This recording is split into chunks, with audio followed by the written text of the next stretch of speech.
दोस्तों, कौन नहीं चाहता कि उसके गार्डन में फ्रूट ट्रीज ग्रो ना करें।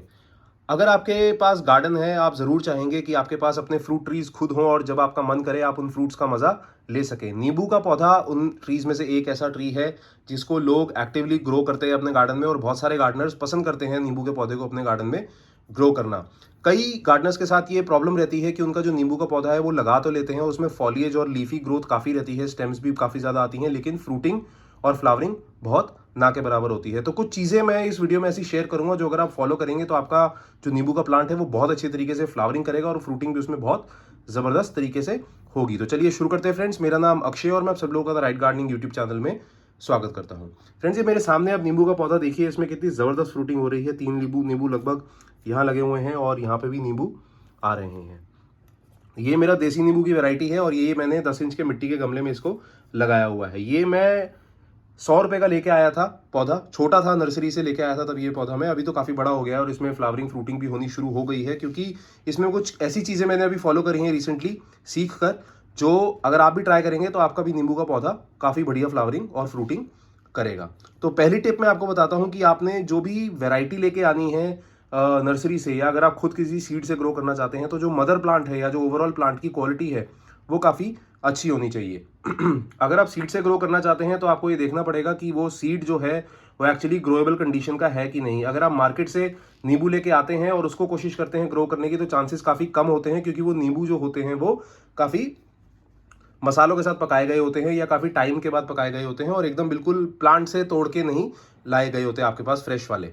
तो स्टोरेज वाले नींबू होते हैं वो ज़्यादातर। और ये वाला जो प्लांट है ये मैं नर्सरी से लेके आया था, तो ज़्यादातर लोग नर्सरी से ही नींबू का पौधा लेके आते हैं और उसको ग्रो करने की कोशिश करते हैं। तो नर्सरी से लाते टाइम आपको ये देखना पड़ेगा कि आपका जो प्लांट आप लेके आ रहे हैं उसमें किसी तरीके के कीड़े मकोड़ों का अटैक तो नहीं हो रखा, वो प्लांट परफेक्टली हेल्दी कंडीशन में है और उसमें कोई फंगल इन्फेक्शन वगैरह तो नहीं हो रखे। अगर नहीं हो रखे तो आप वो प्लांट लेके आइए और पॉटिंग मिक्स जो मैं बता रहा हूँ नींबू के पौधे के लिए, वो अच्छे से लगाकर अपने मनचाहे गमले में इस प्लांट को ग्रो करना शुरू कर सकते हैं। मैंने अपना जो पॉटिंग मिक्स बनाया था नींबू के पौधे के लिए, उसकी रेशो मैं आपको बता देता हूँ। इसमें मैंने 40% गार्डन सॉइल ली थी। कोई भी पार्क की मिट्टी या बालू मिट्टी नर्सरी से मिल जाती है आपको, रेगुलर मिट्टी आप ले लीजिए। उसमें आपने 40% मिलानी है वर्मी कंपोस्ट। वर्मी कंपोस्ट मिलाने के लिए मैं इसलिए बोल रहा हूँ क्योंकि वर्मी कंपोस्ट मिलाने के कई फायदे होते हैं, जिनमें से कि एक है कि उसकी जो सॉइल होती है पूरी ओवरऑल, जो उसकी ड्रेनेज इंप्रूव करता है। अगर आप इस प्लांट में काफ़ी ज़्यादा पानी दे देते हैं गलती से मान लीजिए, तो वो ड्रेनेज जो है वो मिट्टी की इतनी अच्छी हो जाएगी, उस ओवर वाटरिंग की वजह से कोई आपके प्लांट को स्ट्रेस नहीं आएगा, क्योंकि वो धीरे धीरे जो पानी है वो रिस्क के नीचे पहुंच जाएगा और ओवर वाटरिंग इस प्लांट में नहीं होगी और मॉइस्चर भी एडिक्वेट इस प्लांट में बना रहेगा। दूसरा फायदा वर्मी कंपोस्ट का ये होता है कि एक ही बैलेंस्ड फर्टिलाइजर है। इसमें बहुत ज़्यादा कोई न्यूट्रिशन एक ज़्यादा काफ़ी नहीं होता। इसमें नाइट्रोजन भी बराबर होती है, फॉस्फोरस भी और पोटेशियम भी, जो तीनों ही मैक्रो न्यूट्रिएंट्स हैं वो इस खाद में अच्छी तरीके से अच्छी मात्रा में होते हैं और आपके नींबू के पौधे को इन तीनों ही न्यूट्रिशन की ज़रूरत होती है। वर्मी कंपोस्ट के अलावा मैं एक और चीज़ बताता हूँ जिसको कहते हैं बोन मील। बोन मील एक नेचुरल फॉस्फोरस का सोर्स होता है जो फ्लावरिंग और फ्रूटिंग प्लांट्स में काफ़ी इंपॉर्टेंट फैक्टर प्ले करता है। जो कभी भी फ्रूटिंग या फ्लावरिंग प्लांट है उसको फॉस्फोरस की ज़रूरत हमेशा ज़्यादा होती है, और नींबू के प्लांट को फॉस्फोरस की ज़रूरत तो कुछ ज़्यादा ही होती है फ्लावरिंग और फ्रूटिंग करने के लिए। तो आपको बोन मील अपना जो पॉटिंग मिक्स आप बनाएंगे उसमें अच्छे से मिक्स करिए और अपने मनचाहे गमले में इसको लगा दीजिए। अब बात आती है लोकेशन की। देखिए, नींबू का प्लांट जो है एक फ्लावरिंग प्लांट है, एक फ्रूटिंग प्लांट है, और जाहिर सी बात है कि इसको फ्रूट बनाने के लिए काफ़ी ज़्यादा एनर्जी की ज़रूरत होती है। और प्लांट्स अपनी एनर्जी दो दो चीज़ों के साथ बनाते हैं। दो रॉ मटेरियल लगते हैं फोटोसिंथेसिस के लिए, वो है सन और वाटर। अगर ये दोनों चीज़ें इसको एडिक्वेट मिलती रहेंगी तो आपका प्लांट बहुत अच्छी तरीके से फ्रूटिंग करेगा। तो इसको ऐसी लोकेशन पे रखिए जहाँ पे कम से कम 5 से 6 घंटे की डायरेक्ट सनलाइट इसके ऊपर पड़े, तो ये बहुत अच्छी तरीके से फ्रूटिंग करेगा और एकदम आपका जो प्लांट है वो नींबुओं से लदा रहेगा। तो ऐसी लोकेशन चूज करिए जहां पे कम से कम 5 घंटे की धूप आपके नींबू के पौधे को हर बारी मिले, अगर आप चाहते हैं कि आपका प्लांट अच्छे तरीके से फ्रूटिंग करे। कई लोग इसको शेड में ग्रो करते थे हैं और उनकी ये कंप्लेंट होती है कि उसके प्लांट में फ्रूटिंग बिल्कुल नहीं हो रही। तो ऐसा देखिए पॉसिबल हो सकता है क्योंकि ये एक सन लविंग प्लांट है।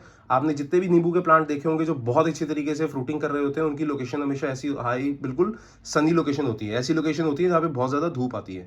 तो मेक श्योर करिए कि इसको धूप वाली लोकेशन पे ही ग्रो करिए। शेडी लोकेशन में ये लीव्स वगैरह तो ग्रो कर देगा, प्लांट्स ये ब्रांचेस वगैरह भी काफ़ी ग्रो कर देगा, लेकिन जो फ्रूटिंग है फ्रूटिंग प्लांट में काफ़ी हल्के तरीके से होगी। अब बात करता हूँ इसकी वाटरिंग के बारे में। देखिए, क्योंकि इसको आप ऐसी लोकेशन पे रखेंगे कि जहाँ पे बहुत ज़्यादा धूप पड़ती है, बहुत ज़्यादा सनी लोकेशन है, तो जाहिर सी बात है कि प्लांट का जो मॉइस्चर है वो बहुत जल्दी सूखेगा। तो आपने ऐसी लोकेशन पे इसको रखना है, एक तो कि वहाँ पे धूप ज़्यादा पड़े और उसके साथ साथ मॉइस्चर का भी खास ध्यान रखना है। तो वाटरिंग करते समय आपने ये देखना है कि आपका प्लांट पहले तो उसमें जो सॉइल है, टॉप सॉइल, उसको आपने छू करके देखना है कि वो पहले से गीली तो नहीं है। अगर गीली है तो आपने उसको वाटरिंग नहीं करनी, आपने इसकी मिट्टी को सॉगी नहीं बनाना, कीचड़ जैसी मिट्टी नहीं बनाना, क्योंकि ओवर वाटरिंग की वजह से, गीली मिट्टी की होने की वजह से, कीचड़ जैसी मिट्टी होने की वजह से जो प्लांट्स के रूट्स हैं उनमें फंगल इन्फेक्शंस पैदा हो जाते हैं और उसकी वजह से आपका प्लांट इनफैक्ट मर जाएगा।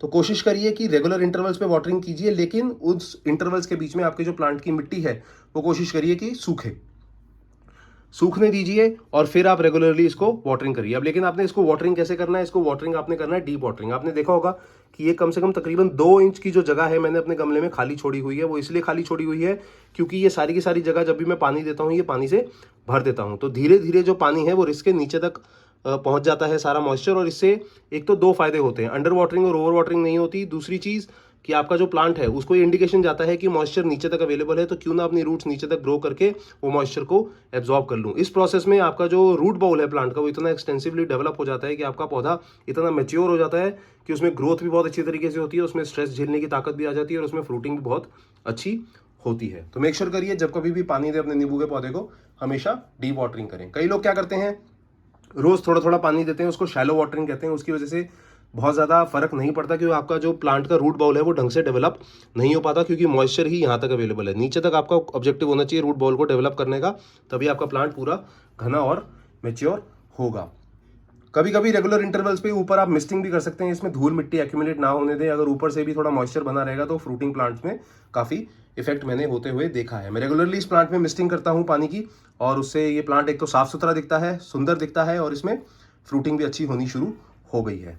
अब बात कर लेते हैं खाद की। देखिए जब पॉटिंग मिक्स बनाने की बात थी तो मैंने आपको बोला था कि आप वर्मी कंपोस्ट और बोन मील मिला सकते हैं फ्रूटिंग और फ्लावरिंग इंप्रूव करने के लिए। अब बात आती है एक लिक्विड फास्ट रिलीज फर्टिलाइजर देने के बारे में। वैसे तो काफी लोग रेकमेंड करते हैं कि आप इसमें एनपीके और डीएपी भी डाल सकते हैं, लेकिन मैं रेकमेंड नहीं करूंगा केमिकल फर्टिलाइजर, क्योंकि आप ये एक खाने वाला प्लांट है, इसमें फ्रूट्स उगते हैं और आप वो फ्रूट्स को कंज्यूम करेंगे, तो मैं आपको रेकमेंड करूंगा कि आप इसमें केमिकल फर्टिलाइजर ना इस्तेमाल करें। मैं वैसे फ्लावरिंग प्लांट्स में तो रेकमेंड करता हूं कि आप एनपीके और डीएपी फर्टिलाइजर यूज कर सकते हैं, लेकिन फ्रूटिंग प्लांट्स में जो प्लांट्स आप कंज्यूम करते हैं उनमें आप केमिकल फर्टिलाइजर्स ना यूज करें तो बेहतर है। आप इसमें एक लिक्विड सीवीड फर्टिलाइजर आता है वो यूज कर सकते हैं, जिसमें 61 ऐसे माइक्रो न्यूट्रिएंट्स होते हैं जो आपके प्लांट को जाने अनजाने में जरूरत होती है। इसमें मैग्नीशियम, कैल्शियम, जिंक, बहुत सारी ऐसी माइक्रो न्यूट्रिशन होते हैं जिसमें प्लांट्स को ज़रूरत होता है, लेकिन वो मैक्रो जो मेन खाद होती हैं उनसे प्लांट को नहीं मिल पाता। तो ये आपने कैसे यूज़ करना है, ये कोल्ड कंप्रेस फॉर्मेट में आता है। आपने 1 ml 1 लीटर पानी में अच्छे से डाइल्यूट करना है, और वो 1 लीटर पानी जब फर्टिलाइजर का तैयार हो जाए वो 100 से 150 ml हर 15 से 20 दिन में आपने अपने प्लांट को नीचे सॉइल में देना है, और ऊपर आप स्प्रे भी कर सकते हैं। इसकी जो लीव्स हैं वो लीव से भी फर्टिलाइजर्स एब्जॉर्ब कर लेती हैं, और नीचे डायरेक्टली सॉइल से तो एब्जॉर्ब फर्टिलाइजर होगा ही होगा। तो liquid seaweed fertiliser regular intervals पे डालें, उससे मेरे को काफी फायदा हुआ है। उससे 2 फायदे होते हैं कि एक तो आपकी फ्रूटिंग इंप्रूव हो जाएगी, प्लस जो आपका फ्रूट आएगा उसका फ्लेवर और उसकी जो खुशबू वो भी काफी इंप्रूव हो जाएगी, क्योंकि ये काफी अच्छा फर्टिलाइजर है और कंप्लीटली ऑर्गेनिक है, तो सेफ है आपके प्लांट के लिए और आपके लिए। अब बात करते हैं इसमें किस तरीके की कीड़ों का अटैक होता है। देखिए इसमें स्पाइडर माइट्स का अटैक बहुत फ्रीक्वेंट होता है। मेरे इस वाले प्लांट में अगर मैं आपको दिखाऊं तो बहुत फ्रीक्वेंटली जाले लगे हुए मिलते हैं जो कि स्पाइडर माइट्स की अटैक की निशानी होती है। तो मैं इसमें रेगुलरली एक ही चीज स्प्रे करता हूं, वो है नीम ऑयल स्प्रे। नीम ऑयल स्प्रे अगर आप नहीं करना चाहते तो आप सिंपली नीम के पत्ते तोड़ लीजिए, नीम के पेड़ के पत्ते तोड़ लीजिए, उनको उबाल लीजिए। जब वो पानी ठंडा हो जाए रूम टेम्परेचर पे तो वो पानी पत्ते छान लीजिए उस पानी में से, और वो पानी रेगुलरली 15 से 20 दिन में आप अपने पौधे में स्प्रे कर सकते हैं। इससे क्या होगा कि जितने भी कीड़े मकोड़े अटैक करते हैं, जितने भी इन्फेक्शन अटैक करते हैं आपके नींबू के प्लांट को, वो हट जाएंगे धीरे धीरे और आपका प्लांट बिल्कुल सेफ हो जाएगा। ये 2-3 वजहें होती हैं जिसकी वजह से आपका नींबू का जो पौधा है वो मर सकता है। एक होता है कि ओवर वाटरिंग, या ओवर वाटरिंग की वजह से रूट रॉट हो जाए, फंगल इन्फेक्शन हो जाए आपके इसके प्लांट में जड़ों में, या ऊपर से इसकी जो लीव्स हैं वो भी काफ़ी सारे कीड़े खाते रहते हैं। तो ये लीफ माइनर का अटैक भी काफ़ी होता है इसमें, और इसमें कैटरपिलर्स भी बहुत मिलेंगे आपको। इसमें कैटरपिलर्स का एक तरीके से मन पसंद वो होता है, प्लांट होता है। इसके लीव्स बहुत खाते हैं कैटरपिलर्स, और काफ़ी आसानी से आपको कैटरपिलर लगे मिलेंगे इनकी लीव्स पे। तो वो वैसे घबराने की बात नहीं है, क्योंकि कैटरपिलर्स को बहुत ज़्यादा नुकसान नहीं करते, वो एक आधी पत्ती खाते हैं। इसमें स्पाइडर माइट्स का काफ़ी अटैक होता है। स्पाइडर माइट्स को हटाने के लिए मैंने आपको सोल्यूशन बता ही दिया, तो आप वो रेगुलरली अगर फॉलो करेंगे तो स्पाइडर माइट्स आपके नींबू के पौधे को ख़राब नहीं कर पाएंगे। तो ये जो सीधी सी टिप्स हैं, ये आप अपने नींबू के प्लांट में फॉलो करिए और देखिए आपका प्लांट जो है वो कैसे बढ़िया तरीके से फ्लावरिंग और फ्रूटिंग करता है। और मुझे फिर बताइए कि आपके प्लांट ने ये टिप्स फॉलो करी और करके कितनी बढ़िया रिजल्ट्स दिए। आप कमेंट करके मुझे बता सकते हैं, और अगर आप पहले से ही नींबू के पौधे को ग्रो कर रहे हैं तो भी कमेंट करके बताइए, ताकि बाकी लोग आपके एक्सपीरियंस से कुछ सीख सकें। तब तक के लिए अपना बहुत सारा ध्यान रखिए friends. Thank you. Good bye.